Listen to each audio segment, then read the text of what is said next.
the business of what I'm doing got started because of all these terrific people that I was around. True story, that is all because of sports. The person who had control of the actual broadcast tower, there's like an on-off button, and that person one day went off. The first thing you said to me, which still to this day resonates, is you said, and all those people lost their job, and I need to figure out how to get them all back to work. You bring what you are as a leader, and you change everything. Like, I would say there's no doubt about it. The number one thing is perseverance. And it's the first word that comes to mind. I love what I do. It's not, like my father, I'm telling you, my father would come home every night with dirty hands. My grandfather and my father, I never saw them ever leave the house ever one time as a kid without a pair of pliers and a screwdriver in their back pocket. They were electricians, you know, and they got calls at all hours of the night to come fix something. And they did. And they came home and their hands were dirty. And my grandfather was like, you're not going to do this. You're going to use your brain. You know, and I was the first person in my family to go to college. And so, you know, I have a great appreciation for not having to get my hands dirty the way my father and my grandfather did.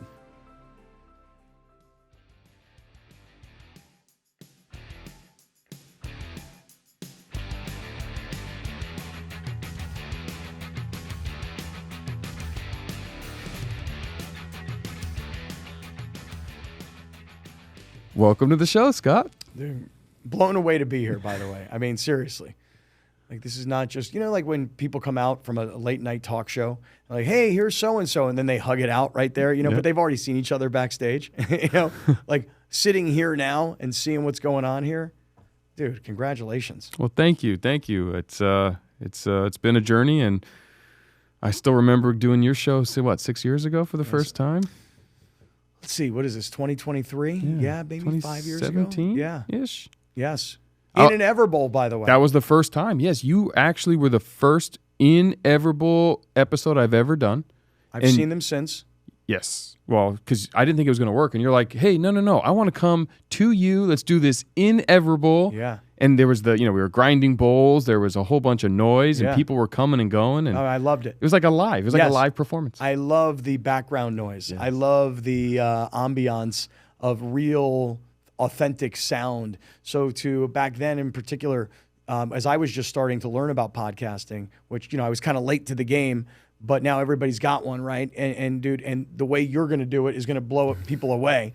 But yeah, I wanted to be in the store. Yeah. You know, I wanted there to be customers around. Well, it makes sense. I mean, you're always live at the events, live at the sport, at the game, you know, on the field. Yeah. And I love the sound of that. You know, like, you know, if my phone rang right now, you know, some people would be like, what the hell, man? You know, like, turn your phone off. But I'd be like, no, actually, who's calling? What do they want? Put them on. You know? Well, I mean, it's not, because it's not a polished thing. We're not filming a movie here. We're filming a conversation between human beings. Right. And trying to deliver value to an audience. Yeah. And let them get exposed and see some things, which is a good premise, because I know we mentioned it off air, but it's important to make sure everyone knows that the purpose of the show, the Jeff Fenster Show, is about success formulas. I think success is formulaic. I've used a formula to be successful in different industries again and again, and I like to study and watch how other successful people are and be. And I've seen you be successful not only in broadcasting and pivoting to business, and as an athlete, and as a extremely generous and charitable individual. And so the goal today is to... All sounds great, by the way. Thank you. I mean, you're a strapping man. Well, I'm curious, you know, you just say formulaic. You know, like, did you say, hey, this worked for me this time in my life, so guess what? I'm going to try and replicate that again. Oh, by the way, that worked again, so I'm going to do it again. I mean, is it like, were you really conscious of your own formula? Not at the beginning, but like all things, you start to see what works and what doesn't. And if you do that triage afterwards, that you take that moment, you go, okay, post-op, I should say. What happened? Why did it happen? Where were we good? Where were we bad? How do we get better? And you start to look at it that way, and you start to say, hey, when I did this, things went well. When I didn't do that, things didn't go well. And then you start to realize, hey, you know what? I do these same things. You know, for me, it's make friends with everybody I can and build that network. Have fun, because when I'm having fun, I work hard and I don't care what time it is. Mm-hmm. Immediate decisive action. When I sit on the sidelines and I go, should I?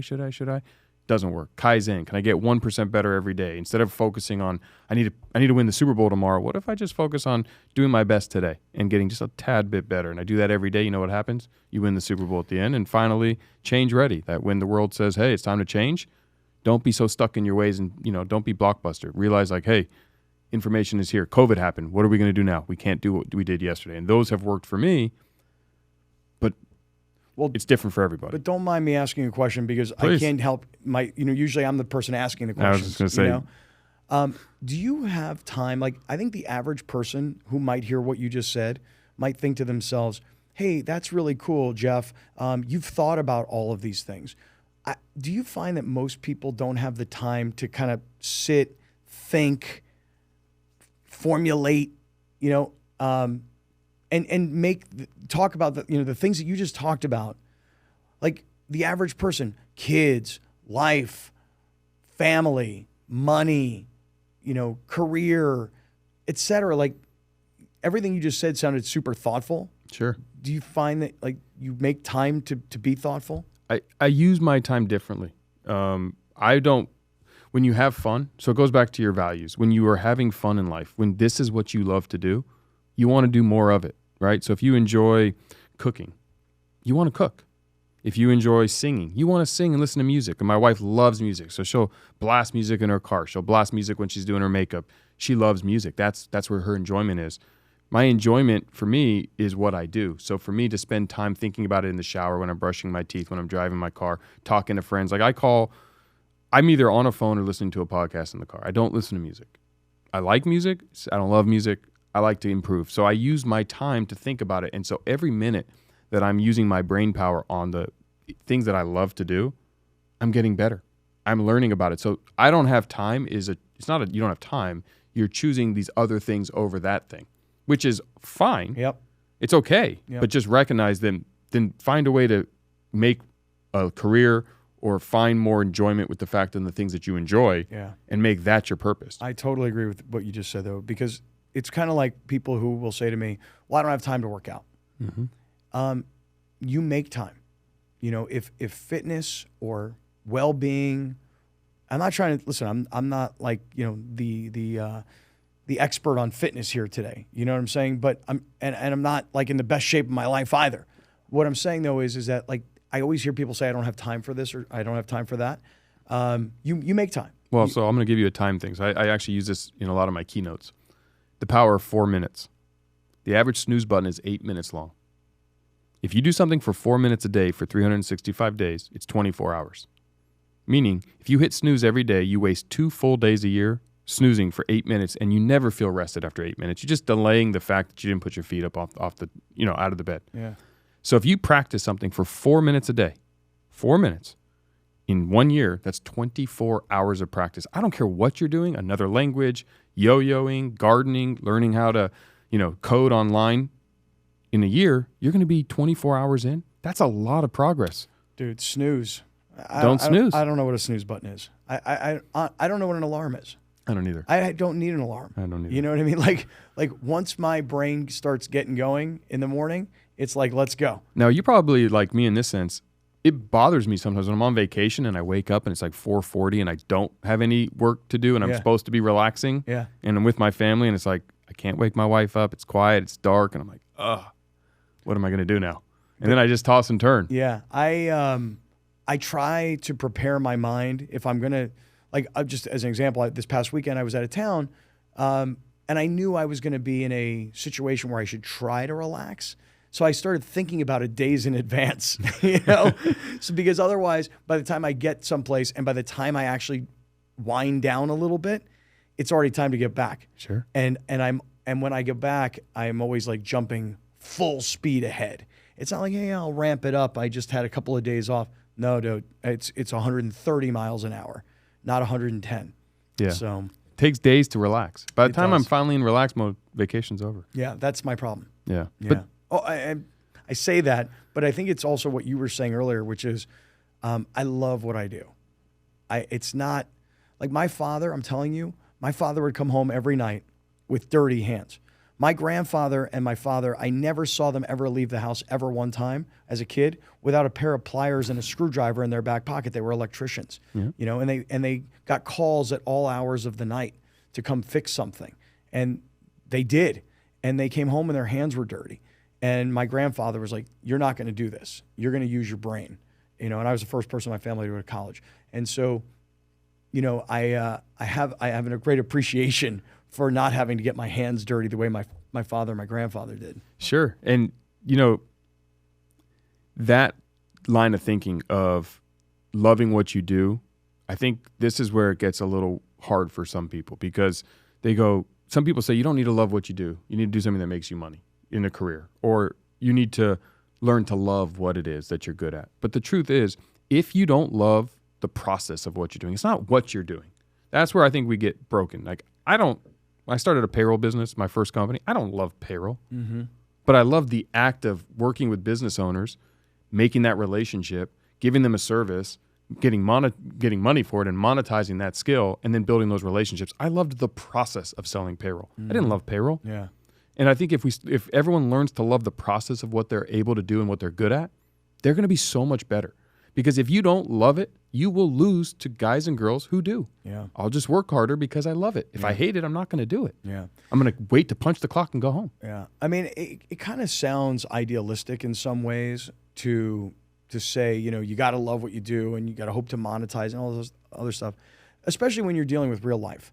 You know, like when real life, when there's stress, you know, especially financial stress, you know, people kind of get steered in directions by money, you know, and understandable. I mean, right? I mean, people have rent to pay, they have cars to pay for, they got kids to pay for. It's understandable. But I hear what you're saying, and I subscribe to it also. You know, if you love it, you know, you just work at it all the time. Well, you know, it's the challenge I have with my family, and the family work-life balance is I don't care what time it is. I don't look at a clock and go, oh, it's 4:55 in 5 minutes. I'm going, I don't realize that it's 4:55. Sometimes it's 2:30 and I don't have much more to do today, and sometimes it's 8:30 at night and I've still got a lot to do today. And so it's like, I don't see it the way you see it as a kid, where it's like, oh, 2:30, school's out. Yep. Now it's time to go have fun. Yeah. I'm having fun. Yeah. I like the building process. And so to your point, with all those issues around making money, it's how do we learn to love the process of what we're doing and not the thing we're doing? Because everyone can find enjoyment in that. If you're working with cool people to building something, even if you don't like the company or the mission, but you like the people you're working with, find love in that. Actually, I'm curious to ask you a question about that, because you talk about people, right? So when you started Everbowl, as an example, and I've always loved the story of how you started it, why you started it, where you started it. I've always loved that. But the company has grown exponentially over the last, call it 5 years or so, right? And with all the growth comes the addition of a lot of new people, right? And I walk around your office and everybody seems to have a great smile and this is a terrific work environment. But with people comes personalities and management. Sure. Especially when you're the leader of a company. How much time do you spend managing people, personalities, et cetera, that occupies time? Less these days. Luckily, we have a good leadership team. I manage the leadership team that manages the team below and down and down and down. We have a new president at Everbowl, Trevor, and he's doing a remarkable job, and it's been great. He's alleviated a lot of that burden. By the way, I know this person. Yeah. I know Trevor for many, many years. What a guy. What I love about Trevor is this is how do you hire a president of your company to replace you, right? Yeah. Like, it's not an easy thing conceptually. I tried for a year to find Trevor without knowing it was Trevor. I didn't put a job rec out, but I had a guy that I really wanted, and we were negotiating, and it just didn't work out. And then 6 months went by, because it's hard to say, hey, this person's going to come in and replace my role at this company and let me go and work on other things. Trevor reached out to me. He was in Utah.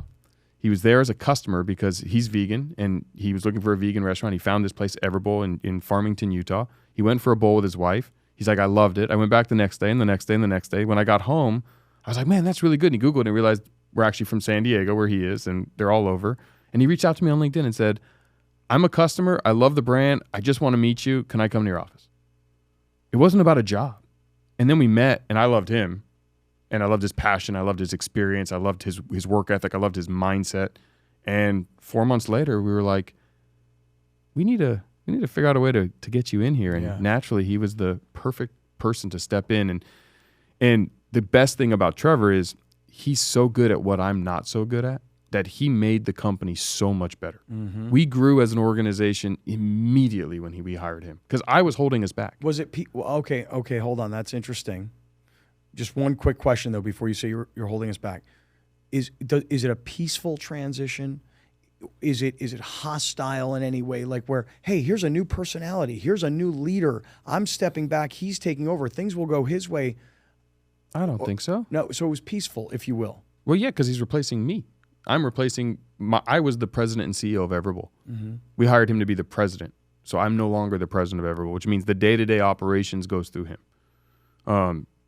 There's a learning curve. Like all things, when you learn to dance, you're going to step on each other's toes a few times. And there's always going to be little things until he gets understanding the personalities, the team, our goals, our missions, everything we're about. But the hardest thing about being a leader is the personalities with humans. You don't realize that you also now are a therapist, mm-hmm. a psychologist. How do you mend the fact that a couple department heads don't see things eye to eye? And here's the thing. You want that as a leader. This is where a lot of entrepreneurs make mistakes. They realize and they hire for themselves. They say, I like this person because they think like I think. They see the world how I see the world. Let's hire them. Well, the problem is you only are seeing the world the same way. You need everyone looking from different angles. The beauty, the power is differing viewpoints, different perspectives. If I say left, I want you to say right. But have you ever had anybody be so disruptive that they don't work with your team and your culture and you got to hustle up and go, this isn't working? Of course. You've had that. I mean, hostile, yes. The idea is we should fight, and I mean that not in the term fight, but we should fight passionately for our views and perspectives. We should all say, this is what we think and why. And we should come from education and thoughtfulness and preparation and true love and belief in the brand. If we all agree we're getting from San Diego to Hawaii, and I want to go this way and you want to go this way, but we're agreeing we're going to Hawaii, we should differ on how we're going to get there. That's great. That's how you're going to make sure you make the right decisions. You're not missing anything. You're going to mold this thing the most effective way. And everyone's going to be right at certain points. And we should have a culture that enables people to speak up. Once we make our decision, we all get in line and that's our decision together. It's like a team. I think we should run. You think we should pass. We're passing. Great. Let's all pass. That was all of our decisions. Let's go. Why were you holding everybody back, or why were you holding the company back? Well, because thank you for having me on the Scott Kaplan I'm show. Learning while I'm listening to you talk, man. I'm sorry, no, but great. I'm your fan, bro. Thank you. So we all have our positions and we all have our strengths and weaknesses. And I learned long ago that I'm very good at taking an idea and helping a company scale and getting us to high 7, low 8 figure revenue and really build through all that startup phase stuff. Once you've really built all that and now you're in just straight optimization mode where you're not making major tweaks, you're not reinventing the wheel or coming up with a new concept or figuring out what vendor suppliers and how you're going to manufacture this thing or make this thing go to market or sales strategies. But now you're just majoring in the minor stuff like the little tweaks, like a little shift in the marketing message. And we need to hire and improve this department and a little tighter on our financial controls and putting in all the SOPs. That's not my strength. So I'm not the best at it. And to be the best at anything and have the best team, you need everyone working in their brilliance. You need everyone who is the most highest performing, best attribute. I use sports analogies. We'll go with sports right now. Appreciate that. Yep. But you need the best second baseman, the best shortstop, the best starting pitcher. When it's time for the closer, it's not the starting pitcher anymore. Yeah. And so for me to realize, like, I got us to where we needed, but I'm not the guy to take us from where we were to where I want the company to go. I need to bring that person in. And so I don't have an ego. I'm happy to be, I would love to be the third string. Yeah. It means we're on a damn good team. Dude, I'll tell you something right now. Honestly, like I'm not joking. Like I'm literally hanging on every word you're saying. And I don't mean to commandeer by asking you questions. So please pardon me. But the truth is like you're speaking to me. Like you're speaking to somebody else out there. You know what I'm saying? And it's hard to like know when you've taken something to, this is where my skill set sort of ends, and this is where I hand off to the next person to take us to where we can get to, and it's a hard place to be to know if it's the right time or not the right time. But I love Trevor, by the way. This all gets back to Trevor. And for anybody that doesn't know Trevor, I know him for a long time. I know him from a whole different place, man, where I've always bragged about what kind of a man he is, what kind of a person he is, and combine that with what sort of background he has in the restaurant game. Dude, you got a winner. Yeah, I 100% agree with you. Yeah. I mean, I think the company, we leveled up that day. And the answer to what you just said is it's ego. Ego prevents us from realizing that we're not the best fit at every stage. It's not a bad thing. So I'll go back to my payroll business because this is where I learned it. You know, I was 24 when I started this company, a predominantly older company, industry, payroll and HR. Right. So the average age is middle 30s to early 50s. Yeah. And I'm 24 years old and I barely had any facial hair, you know, and I looked like a kid. And I'm trying to build this payroll and HR company with very limited experience.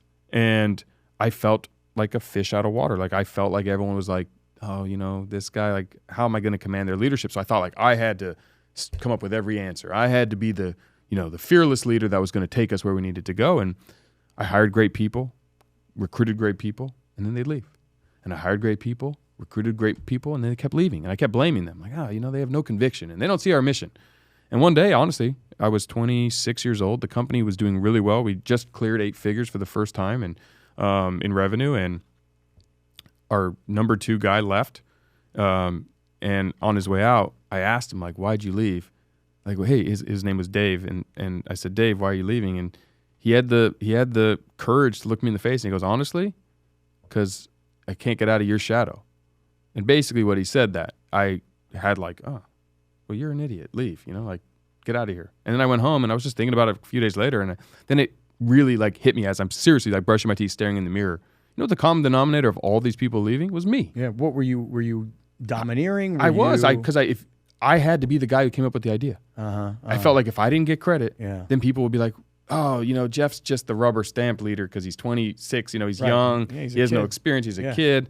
And I had this insecurity and this ego that prevented me, and I was running people out. And that day I made the decision, what if I'm the dumbest guy in the room? What if I just get to ride the coattails of great people? I'll be the 12th man on a championship team. It sure beats being the number 1 guy on the losing team. And that day I just made the decision, like, I'm just going to change my whole perspective and see what happens. And magically, the company exploded. We scaled. We exited, made a bunch of money. Next company was extremely successful. I started recruiting and attracting incredible human beings and got to work alongside brilliance. And their brilliance made me smarter. I got to learn from them. I got to be around them. I got that excitement. I got that vibe. And I'm the founder, so I get a lot of credit for a lot of other people's work, which, sure, is it fair? No, I don't deserve it, but it happens. Wow, dude. I mean, seriously, like at 26 years old, to have had all of that happen is really, it is amazing to me, because from that payroll business to where we are today, how many total businesses have there been? 14 total companies, couple failures, couple successes, and a couple mediocrities. Okay, what would you call, how many successes of the 14? Just 3 exits before the projects we're working on now. I think Everbull's doing very well, and WeBuild's doing very well, and Unevolved Products is doing very well. So I have high hopes for those, and a couple colossal failures. Oh, really? Oh, sure, of course. We just don't talk about, how life goes. Everyone always sees the highlight reels. Yeah. We don't spend enough time sharing the losses, but the truth of the matter is that's where all the learnings come from. That's why some people say sometimes you win, sometimes you learn. I learned a lot from my losses. They're expensive. They hurt. No one's excited to hear about them. We don't spend much time dwelling in them. You take the lessons, you implement the changes, and you move on. Dust yourself up. 26 years old to 40 years old is 14 years. Yeah. And you're talking about 14 different businesses. From day one, yeah. Yeah. So, it's really not that long. No. It just kind of goes to show you how fast all this stuff is happening. Yeah. Everyone has their strengths. My strength is I can start companies really quickly. I am not immediate decisive action. It's one of my core values. It's one of my success formulas. When I make a decision or I want to do something, I just do it. And we learn on the way. Too often we sit on the sideline and we say, oh, we have to wait for perfect. We have to wait I need to figure this out. I need to have all my ducks in a row. I need to be in a better place to make this decision. And you know what happens? You never do it. Well, how quickly do you make a decision? Because, we talked earlier about you managing a team and then they manage a team, right? Right. So do you take in information from all your different, leaders and then sit around and think about it and formulate a decision? Or are you like, I'm ready to go? I definitely get the feedback. I definitely inquire.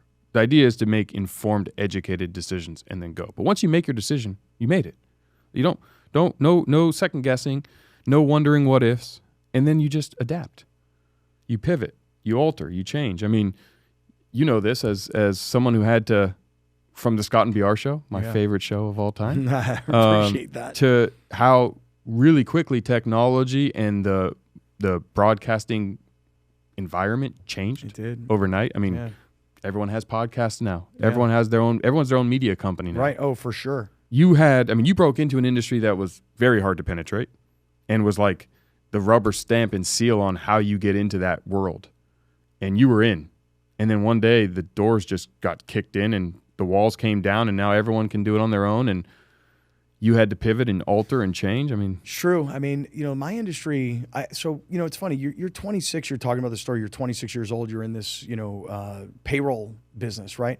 I'm 26 years old, and I have broken into sports talk radio, which is very hard to break into.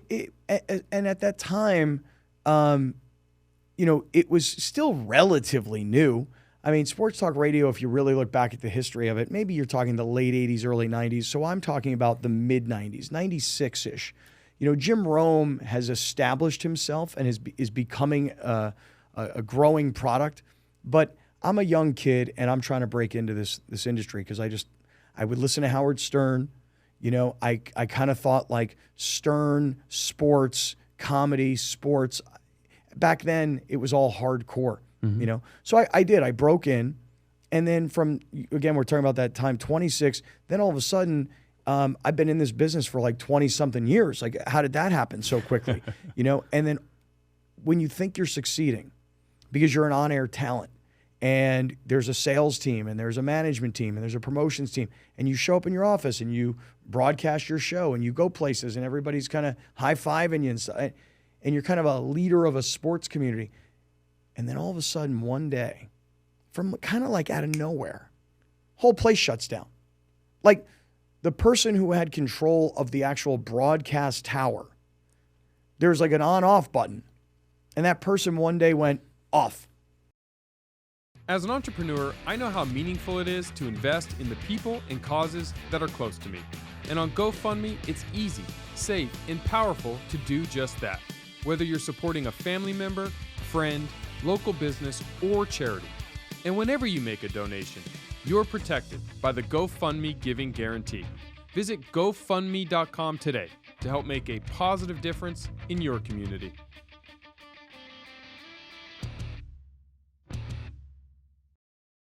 And that wasn't too long ago. It was 2019. It was 4 years ago. I remember 4 years ago right now. Yeah. I remember we had a conversation like a week after. Yeah. Yeah. Because I think I came to, it was a week or so, you immediately found a new studio, got back online, and kept the show alive. Yeah, so I got lucky. You talk about relationships, right? I'm a relationship person. It's my strength. You know, one of the strengths that I know I do possess is creating relationships, managing or maintaining those relationships, even if they're not daily per se.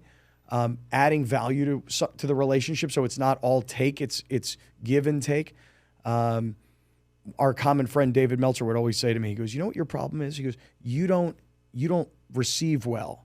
So I've always been working on okay, you know what, I can bring and add and give, but I should be willing to receive a little bit. That's okay. But this friend of mine at Callaway Golf right here in San Diego County said, "You don't need the radio anymore. Just get up here and broadcast from here." And I said, "Broadcast to where?" I mean, this is 2019. Broadcast to where? He said, "Dude, we'll put you live on YouTube right away." And I had no YouTube subscribers. I had a YouTube channel that was just me housing old video. So we went up to Callaway Golf and we sat in their studio and we went on to YouTube and we started to build a subscriber base on YouTube. And that was 2019. And I didn't know where we were going to broadcast to because there wasn't the radio. And I think I came in and was one of your first guests in Callaway. No doubt. And loved it. Yeah, it was awesome. And I was like, this is awesome. Right. They had their corporate offices, and they literally built an ESPN style caliber of equipment.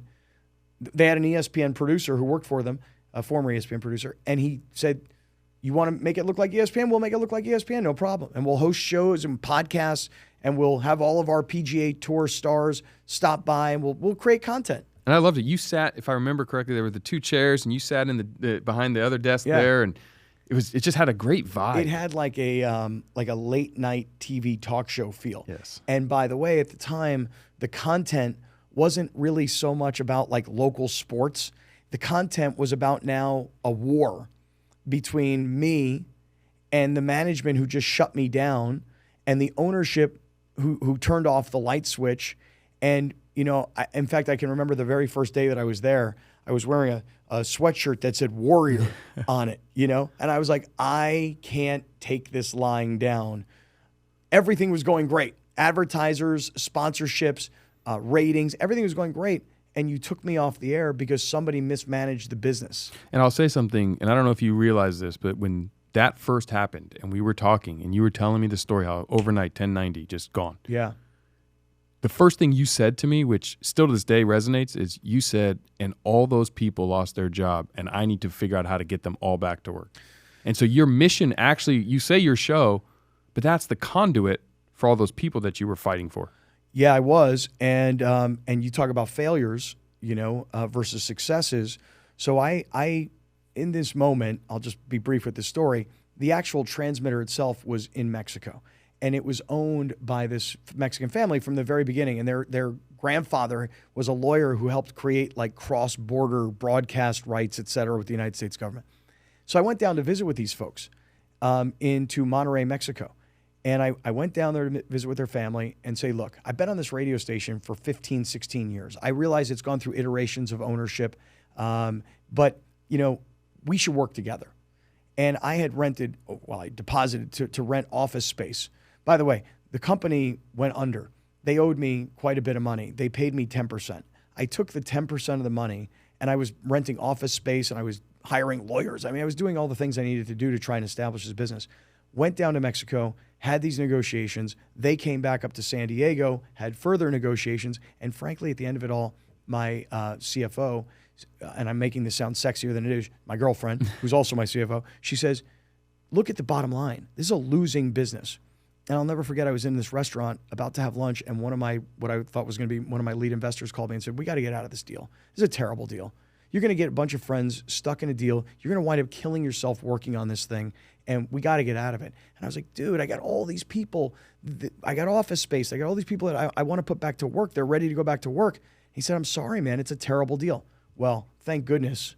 Thank goodness that call happened, because not long thereafter, COVID happened, and I would have been stuck with a brand new sports radio station and all these people working for me or working for the company, and the world was shut down.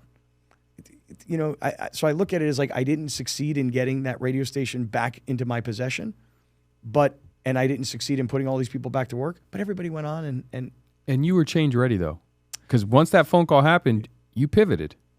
And you pivoted quite aggressively, because I also remember, and correct my story if this is years ago. Yeah.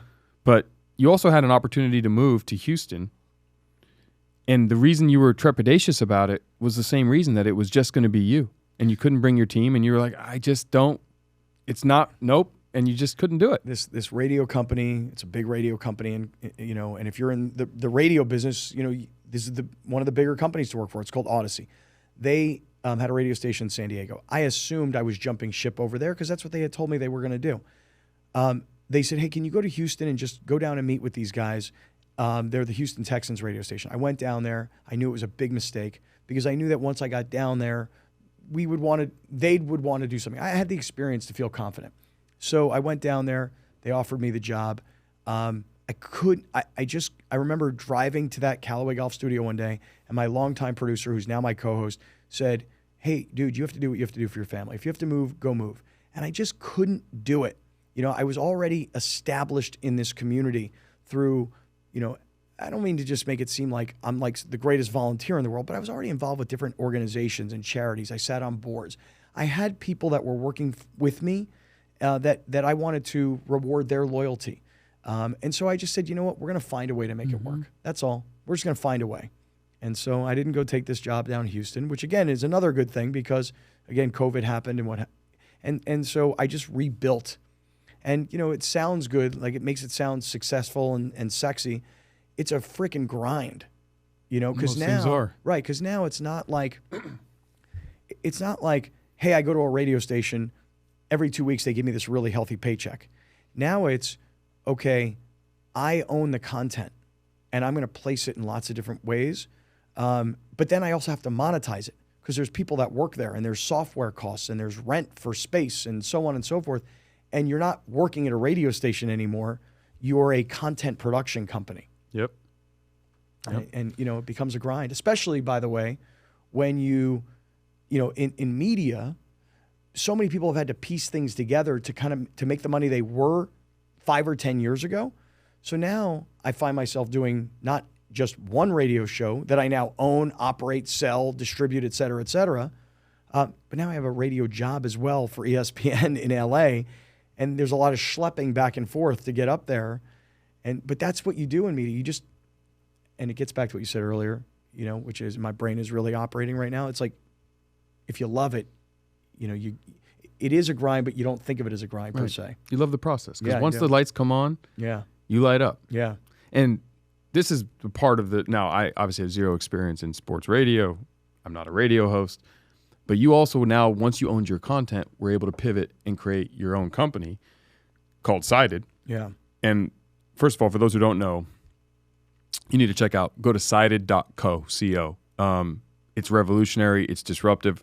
I'm going to let you tell the audience kind of your pitch on it, so everyone can better understand it. But this is, to me, what's so exciting. Well, I got to say, you know, pivoting, you've used that word a couple times here today, and I've had to understand what that is. And it's hard for me sometimes to pivot because I'm kind of one of these people that never knows when to quit.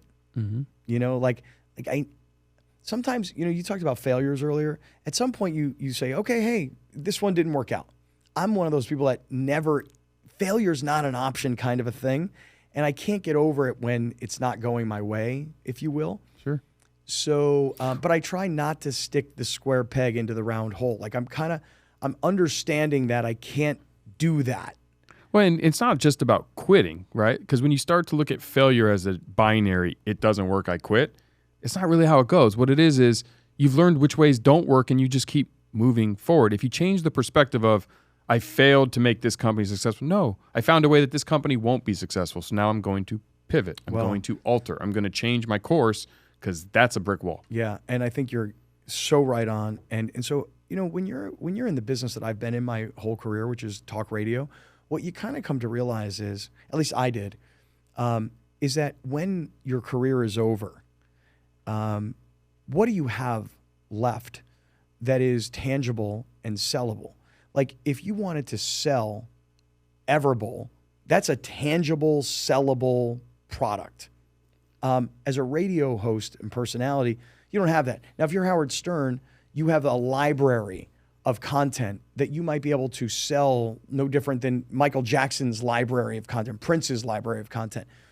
But if you're a local talk radio show host, at the end of your career, and I've seen it happen so many times to colleagues, they're just done. That's it. It's over. And I realized, gosh, I don't have a business to sell. I don't have a tangible business to ultimately sell. And just planting that seed is what brought Sided to me. And what has happened is I originally thought I was building a social media platform for people like me that could actually monetize their social followings. That's what I thought I was building. And through COVID, the company did pivot. Even though we built social media applications that people can download and can use and have fun and play with right now, all you have to do is download the Sided app. But what we became, which I didn't know we were going to become, was a business-to-business software offering. So, for example, if you use Everbowl's website, right, and perhaps we put a poll on the Everbowl website that helps you understand better what your audience really wants from you. And so we now help anybody who's publishing. It could be everbowl.com. It could be the WashingtonPost.com. It could be the LATimes.com.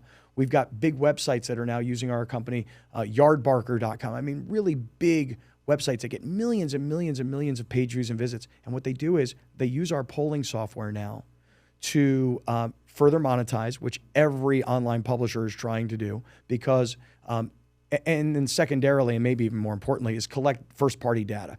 Because first-party data has been restricted by the likes of Google and Apple, and these publishers desperately need to know who their audience is, have information about them, know how to reach them, know how to get them better quality ads for their experience.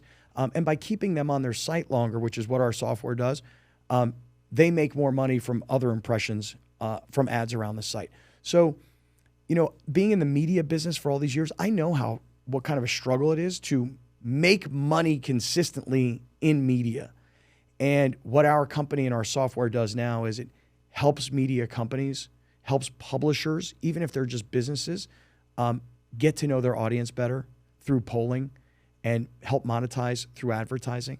And I'll tell you, man, I'm in this growth mode right now, and I listen to all your stuff and I watch all your stuff, and I need from you, and Meltzer tells me all the time, you're terrible at asking for help.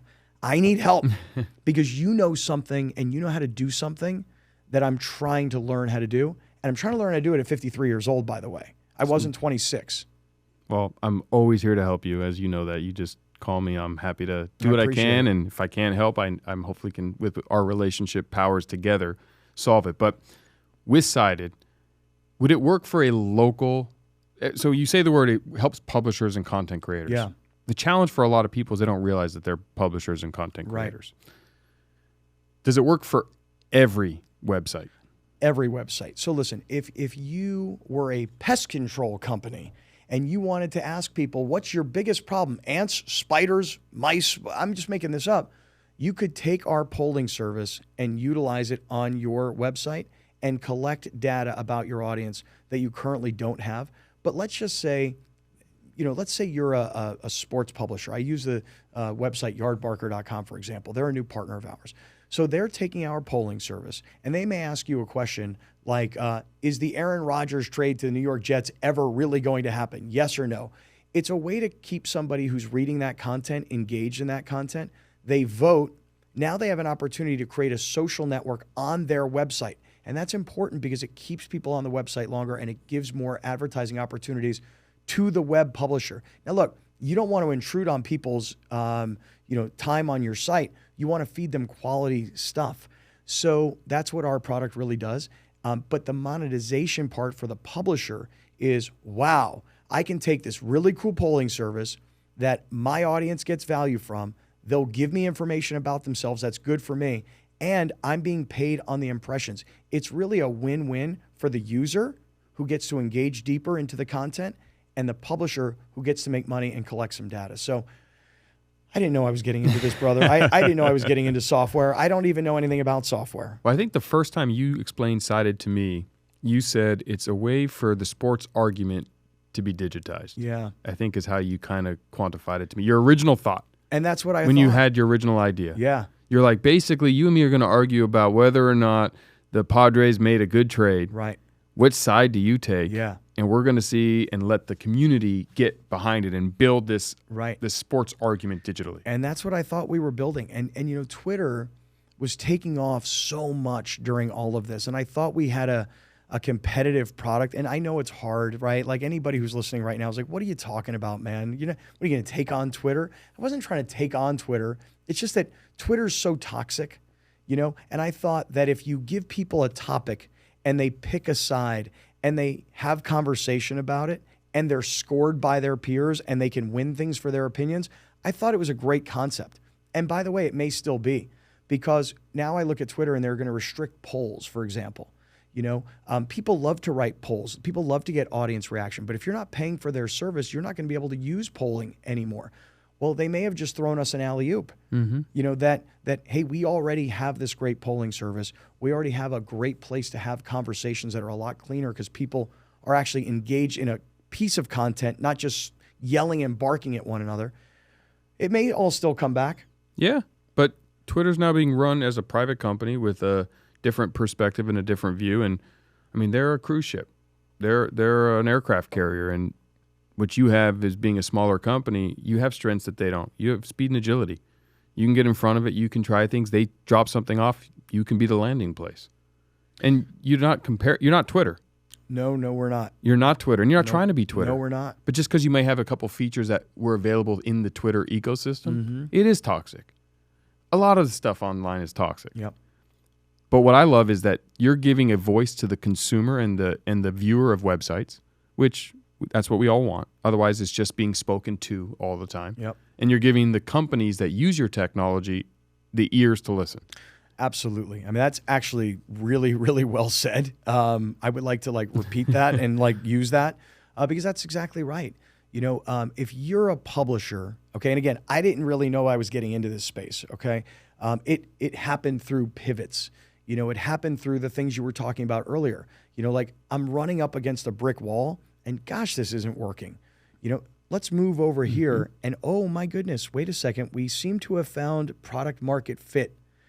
I wasn't expecting this, but all of a sudden publishers are going, hey, we're trying to figure out a strategy about polling our audience. Gosh, it would be so cool if our audience could have the conversations about the content that they're reading on our website. Because you see, when you go to Twitter and you click on an article or you use a link and then you go and you comment and everything's happening on Twitter, that's great for Twitter. But if you're the publisher, man, it's all happening over there. I'm not actually monetizing that. So now if the publisher uses a poll on their website, that's a Trojan horse, if you will, to entering into the conversation. Oh, I can have the conversation here on your site. Oh, here's my email. And now I want to get in the conversation. And for the publisher who's trying to make money, I mean, look, they're a business. They're trying to make money. You're telling me that somebody's going to come onto my site, use your polling service. I'm going to get an ad impression. Then they're going to have the social network on my website, which is going to keep people on the site longer. And I'm going to collect data about these folks. And it's free. It's a win-win. And that's how businesses succeed, excel, and grow. And that's why waiting until you have everything figured out to get started, to me, is a recipe for failure.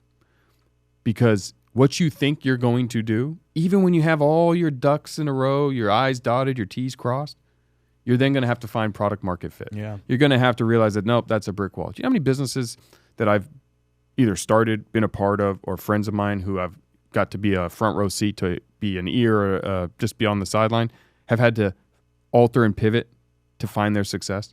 Almost all of them. Yeah, it's like a relationship. Yeah. It's like a relationship with two human beings. You don't start dating somebody and know who they're going to be in 30 years. You grow together, you adapt, you pivot, life happens, you alter. And that's what business is. And that's why waiting to have this experience or waiting to have everything figured out, it's like when I, as an investor, I get people pitching me businesses and they give me their 5-year projections. And I mean, you do that because you want to have you thought through the current iteration far enough. But when they're spending all this time, and I always stop them when they're telling me about year 4, like in year 4, we're going to do, I'm like, it's great that you thought this through. I see how you monetize today's iteration. But you tell me what's going to happen tomorrow and I'll go buy a lottery ticket. No one could predict COVID, right? Supply chain craziness, inflation craziness. Yeah. No one knows when the next black swan event's going to happen.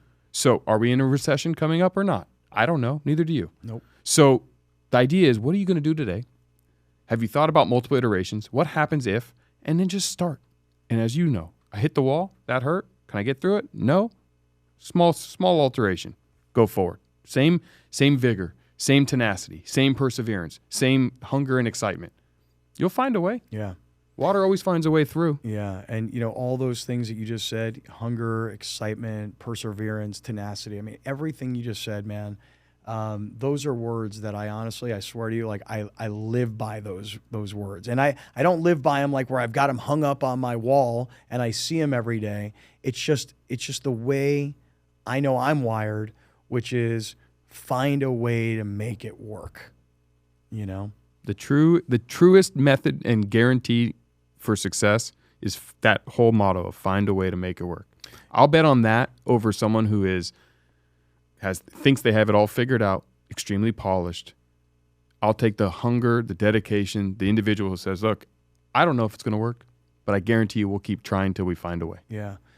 Gosh, it's kind of funny you're saying all this just because it all sort of started, the conversation started in that way where you were talking about having a formula for success. And I asked you, did you know it? And you're like, no, I kind of found out some stuff here and found some stuff there. And I'm starting to maybe realize that maybe I do have a bit of more of a formula than I realized, because as I'm hearing myself, I'm realizing the same thing I'm trying to apply to this software business is the same tenacity and hunger and grit and so on and so forth that I had to apply to my pivot from radio to podcasting. To playing football in college? Yeah, right. And making a college football team? Yeah, that same tenacity, that same perseverance, exactly right. Same thing of, listen, I turned 40 years old and I needed to do something in my life, and it was on my mind. I don't know why. And I did an Ironman. I used the same stuff then to just say, hey, I'm just going to get to the finish line. And now I used all those lessons from that event. You didn't just do an Ironman, though. You've also done the Super Bowl of Ironman, the one in Hawaii. Yeah, which World is Championship, the hardest one in the world.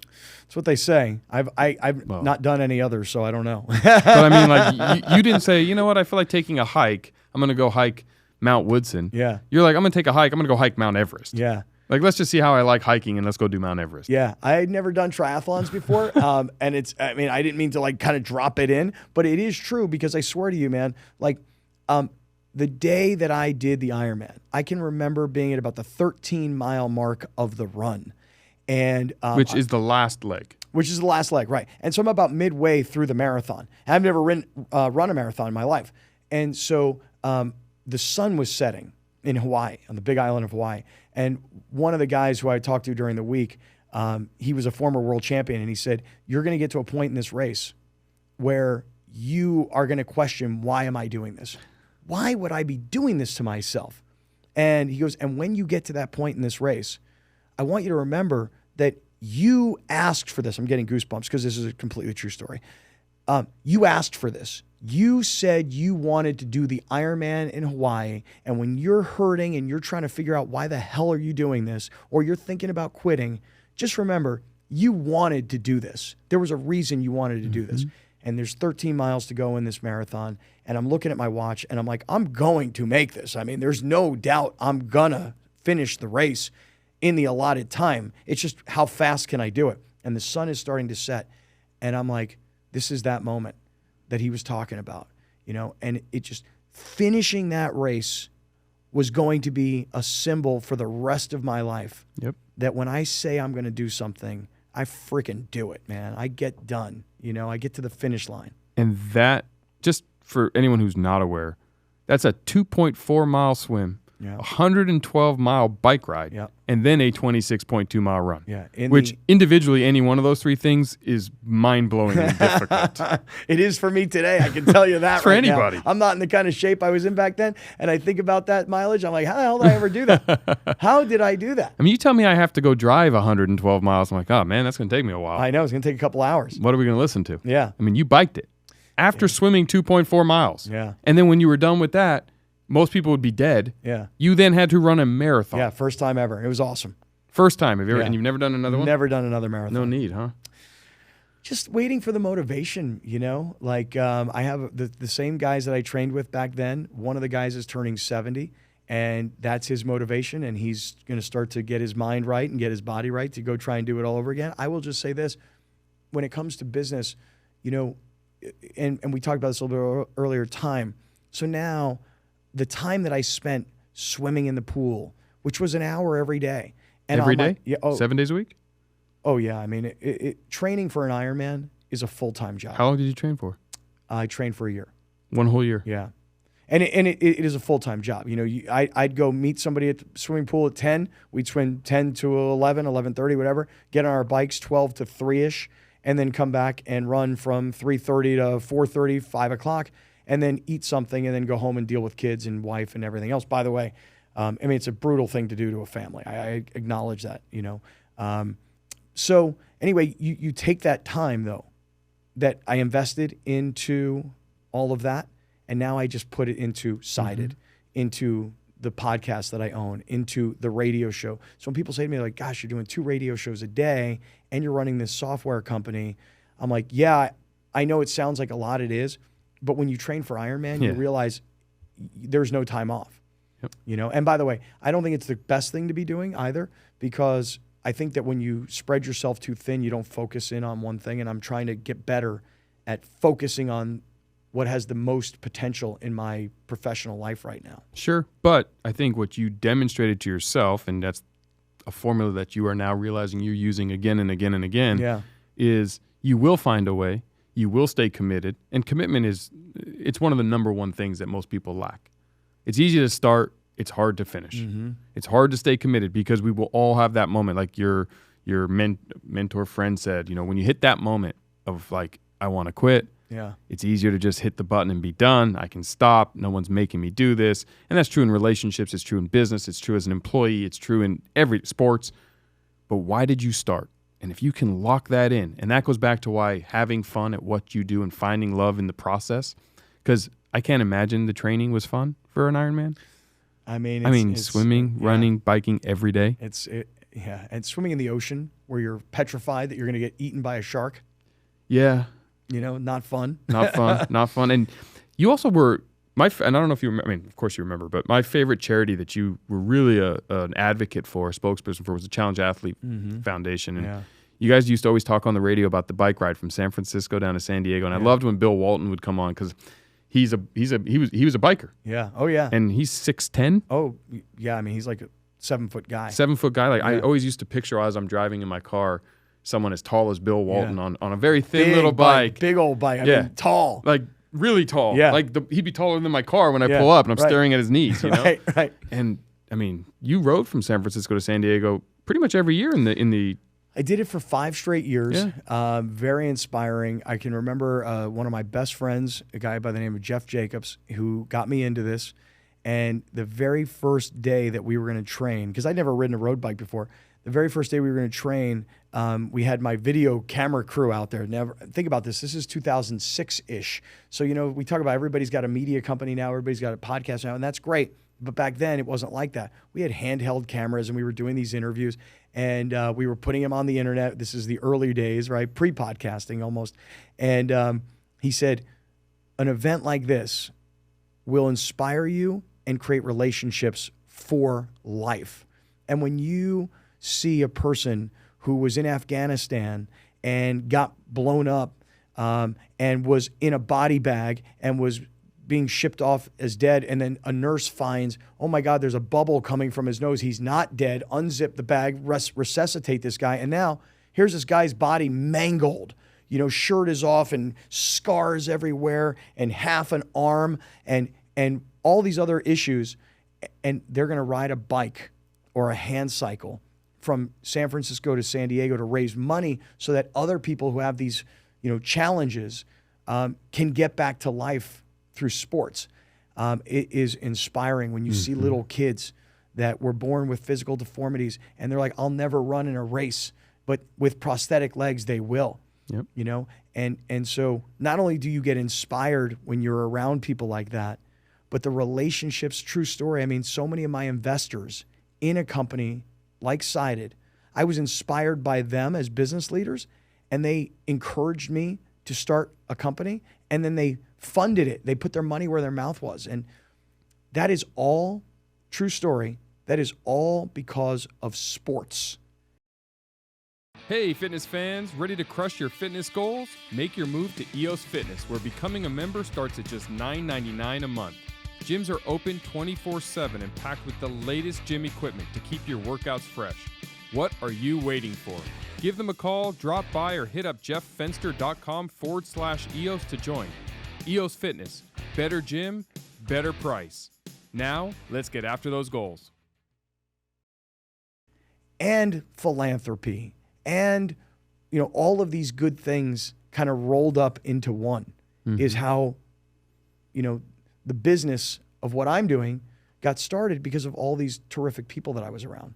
Well, and there's 2 things that I took from it. So I used to be driving from San Diego. I had an office for my payroll company back in 07 and 08, listening to the Challenge Athlete and you on the radio talking about it. And I was driving all the way to Irvine every day.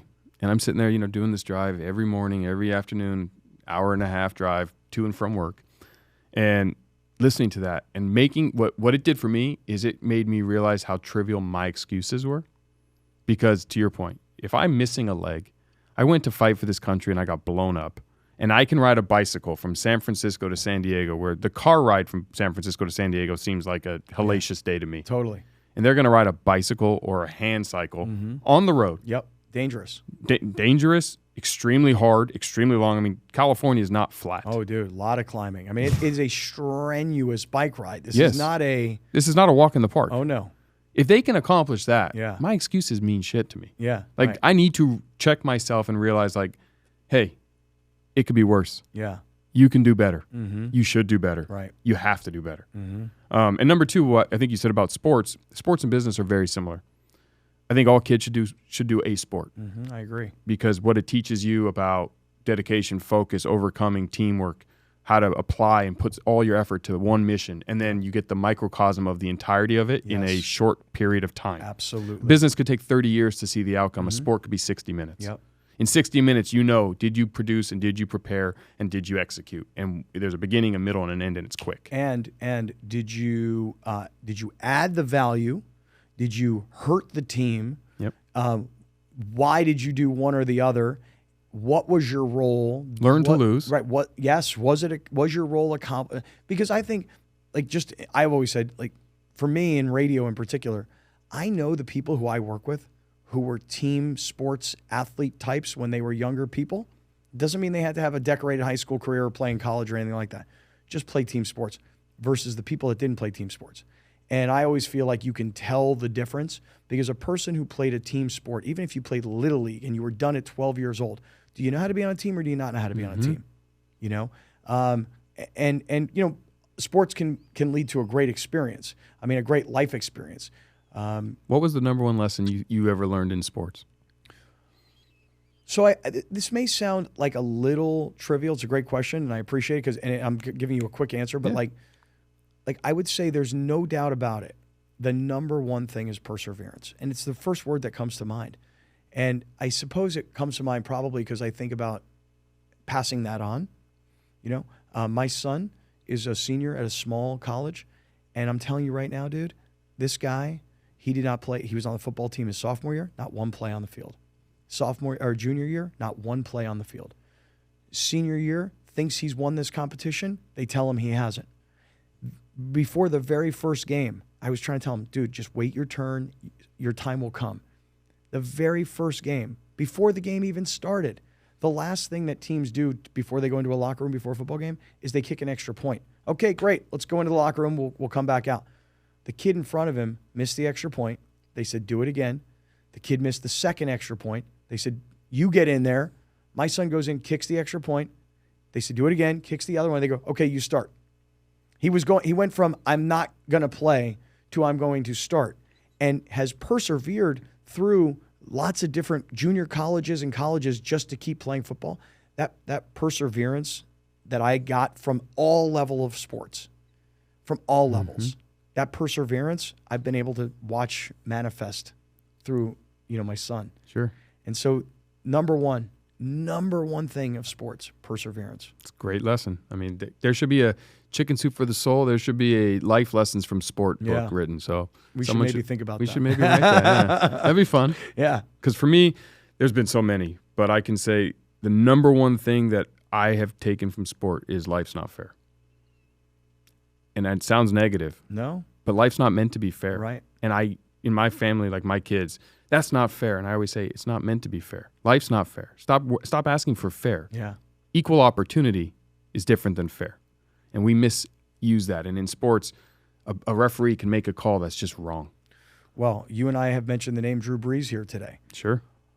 Drew Brees, he's one of my favorite ball players of all time, because when you talk about life's not fair, that's a guy who wasn't highly recruited out of high school, goes and plays college ball where he is highly, highly decorated, turns an entire college football program around, becomes a Heisman Trophy finalist, but he's too short and he's too slow and he's too many other things. So he's not a first-round draft choice, but he's still a second-round draft choice. Yeah.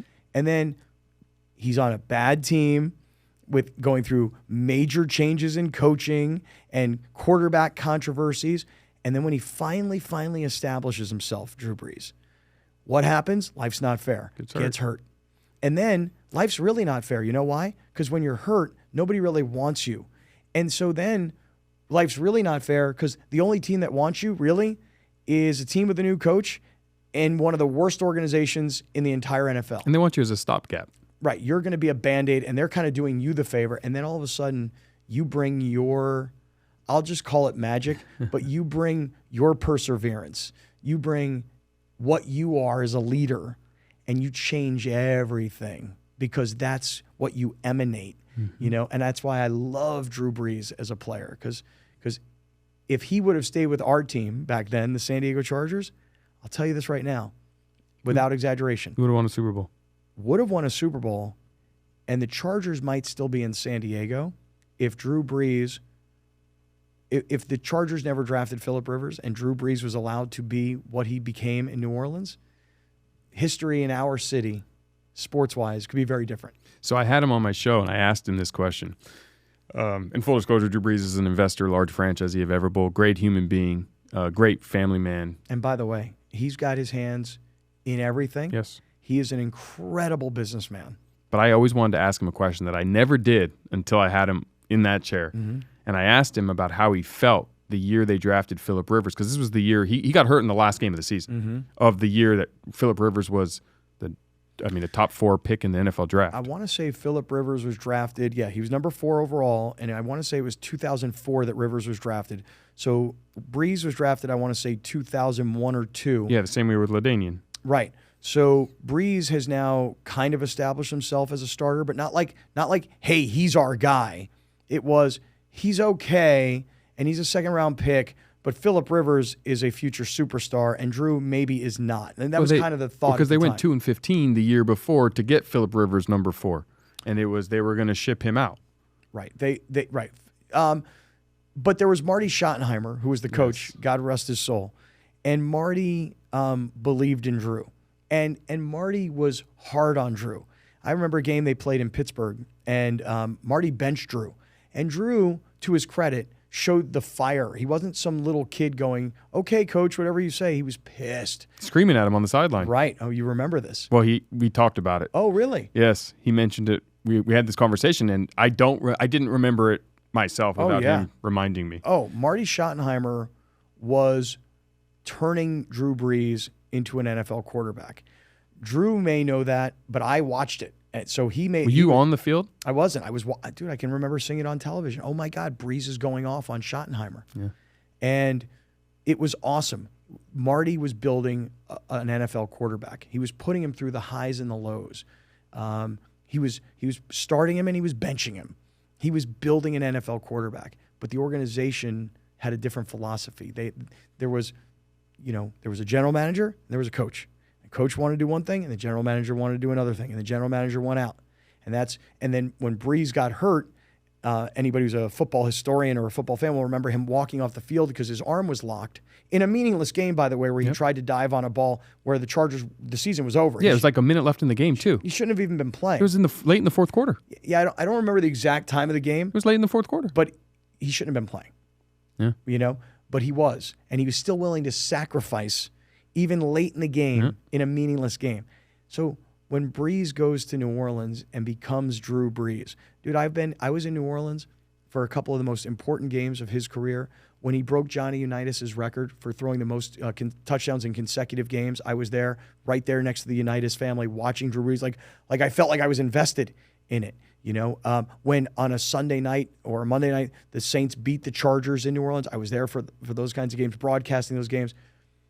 It's really been an amazing journey to watch a guy like Brees, since we're talking about him, go from second-round draft choice to retired to what will be a Hall of Famer to an incredible business guy, great father, great husband, et cetera, from what I know, and just an all-around great guy. And another fun fact, so I've raised money in lots of companies.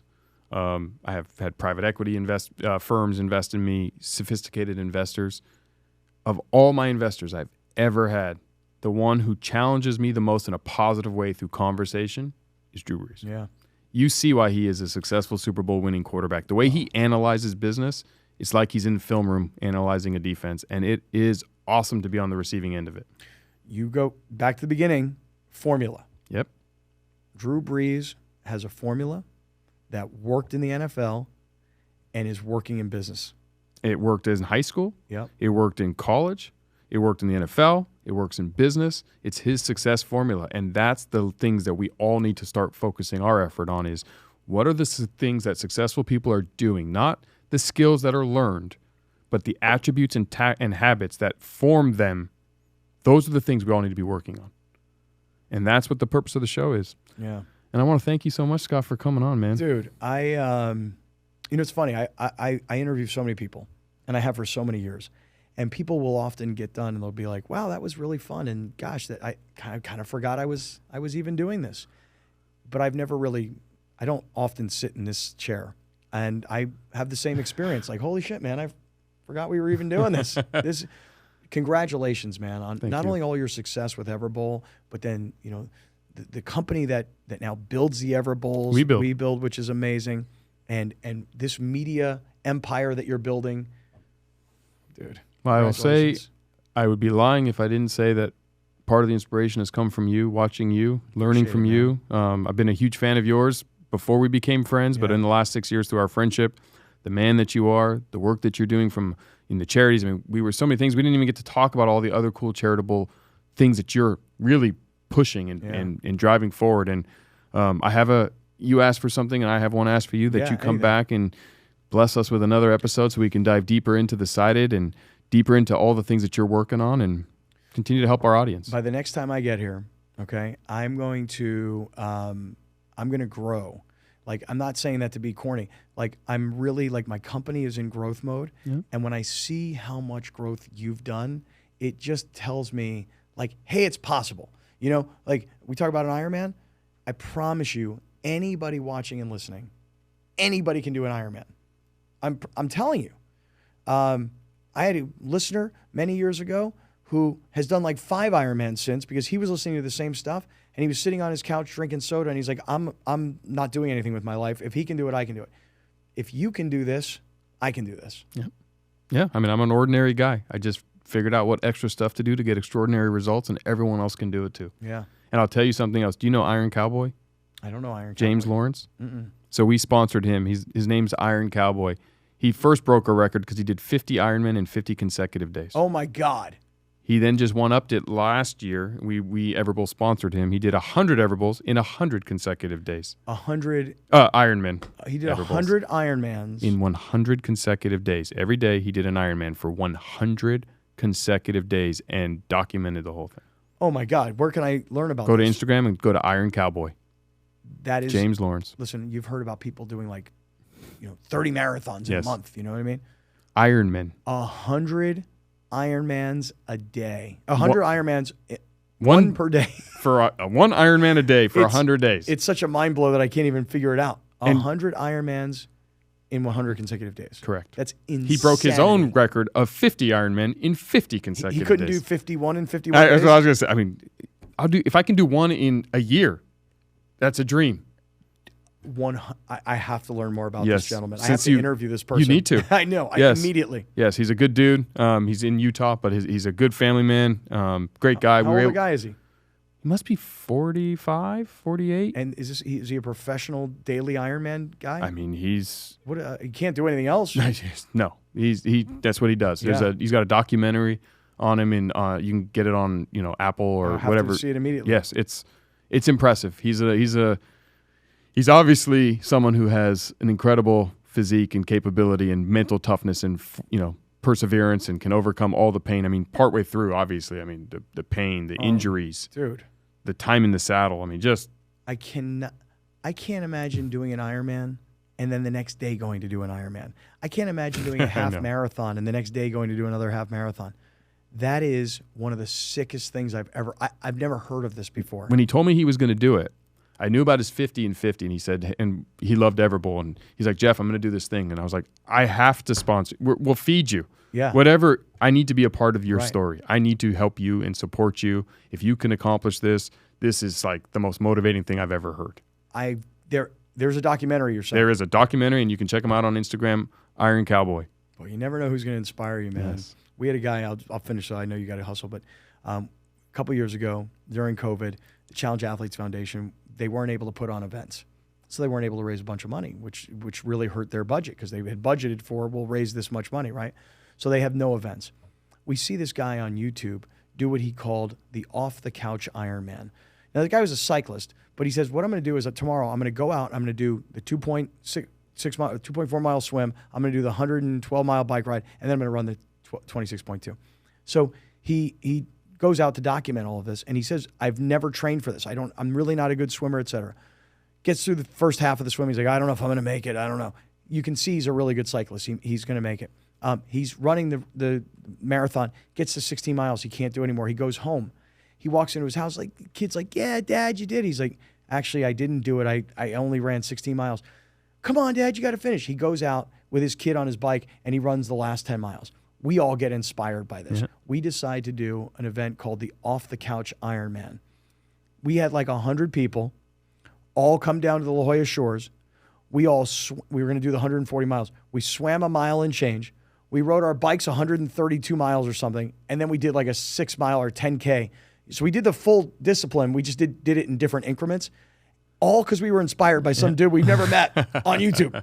And we wound up raising like millions of dollars for the Challenge Athletes Foundation, which was super cool. 130 miles in the saddle is tough, man. 10 miles in the saddle is tough. Yeah. Well, dude, thank you. This was so much fun. Appreciate you, man. Always. Big time. Thanks for coming on. Hey, everyone. First, I want to thank all of you for tuning in. And if you guys haven't heard about my new book, Relationship Bank Account, click the link in the show notes or search the title on Amazon. This book is packed with all my secrets to success in both relationships and life. Make sure to pick up a copy, and if the book helps you on your journey, let us know by leaving a review. I appreciate all of you and can't wait to see you on the next one.